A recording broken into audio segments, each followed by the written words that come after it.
Austin.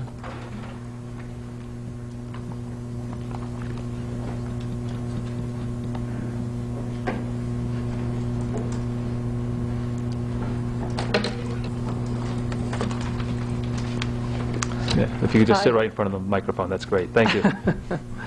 Thank you. My name is Catherine Austin, and I am a correctional lieutenant with approximately 19 years, almost 19 and a half years of experience in corrections. I'm the president of CSEA, SEIU, Local 2001, representing 22,000 people, and also the president of the Corrections Supervisors Council, which is a part of that local. I'm testifying in favor of 6709, an act which prohibits the release of personnel files to the currently incarcerated. It allows for protection of personal information to those who use this information in an inappropriate fashion.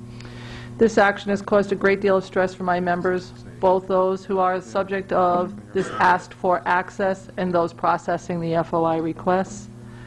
It does not provide a need for the requester except for a means to harass the employee and place that employee in a position which allows them to be at jeopardy for undue familiarity.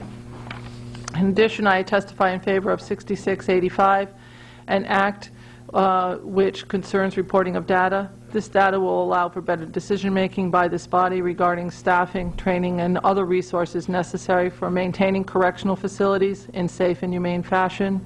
I would suggest that you add in the data collection for informal dispositions. It allows for some additional baseline testing on what may be going on in correctional facilities. I'm against the act in regards to disease transmission, Act number 6342, as the enforcement of current rules, regulations, policies, and directions meet this need. I recommend that you change this to a data collection method in order to create a means of assessing what is going on in regards to communicable diseases in the Department of Corrections. And I also testify in favor of Bill number 6684 with the suggested amendment that the committee include a designee from medical staff, educational staff, and supervisory staff, all represented by the Service Employees International Unions. And that is my testimony for you today. Thank you very much. Are there any questions? Senator Kissel.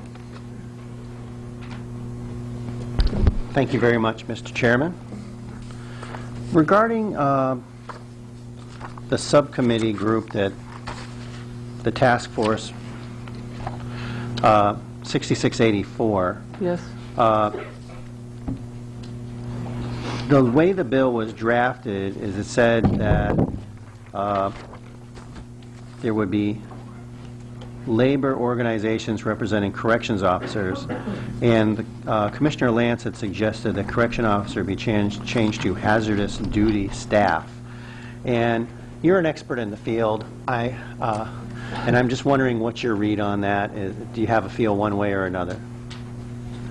I'm not certain if I'm an expert in the field, but I've worked there for a long time. So I would say that you would have to include all hazardous duty positions because they each have their own perspective and each deal with inmates in a different way. And I think that they each have some interest in regarding correctional staff health and safety. If you're going to make it a correctional officer piece, which is very important, then make it a correctional officer piece. But if it's going to speak to correctional staff, then you have to involve the approximately 2,000 other people that work in the Department of Correction in regards to medical, in regards to educational, in regards to supervisory, who all have direct inmate contact within the confines of a correctional facility. I really appreciate that testimony. It's very helpful to me. Some previous testimony seemed to push us in another direction, and I think you'd be very hard-pressed to find anybody in this building who's more committed to our correctional officers than myself. I'm happy to have other folks in the building pushing in the same direction, but when we are going to set up something that's going to help guide us regarding health and safety issues, as you indicated, there are 2,000 other folks working in corrections, and I think it's important to at least consider them when we're setting this up. So thank you so much. Thank you. Thank you. Are there any questions? Thank you. Thank you very much.